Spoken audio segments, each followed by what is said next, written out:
Tingnan nyo na lang po no, kung gaano kaganda ang mga ibon na to. Ayan. Okay, so makikita nyo po yung Sun Conure na high red. Yung ating green cheek conure. Diba yung pineapple talaga namang red na red oh. High red na high red yan.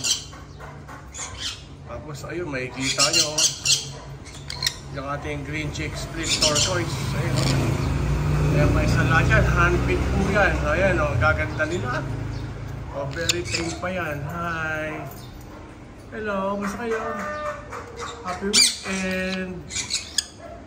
Happy weekend sa inyo. Hi. Gusto kayo?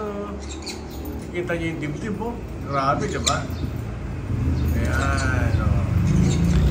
Hindi ba kayo nagagandahan dyan? Ang sarap mag-alaga niyan, di ba? Oh, very tame niya silang lahat. Very tame. Ba't alagang-alaga?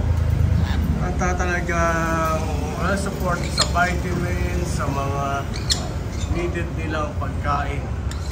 Habang pinapakain. So, hindi lang basta formula. Okay? Hello. Hello. Siya sabihin niya, hello. We need a new home. We need a new home. Kita niya ganda. Hello, we need a new home. Oh, ayun o. Pinapakita na yung mga dibdib nila. Oh. Diba? Okay, so itong mga pineapple na to, that is a DNA tested. Babae yan, hen yan. Same goes with that another pineapple, no? Ang ganda niyan, high red din, pineapple. Babae rin yan, and din yan, DNA tested. Yung Sun Conure natin, yan, lalaki yan. At yung ating green split turquoise natin is all hen.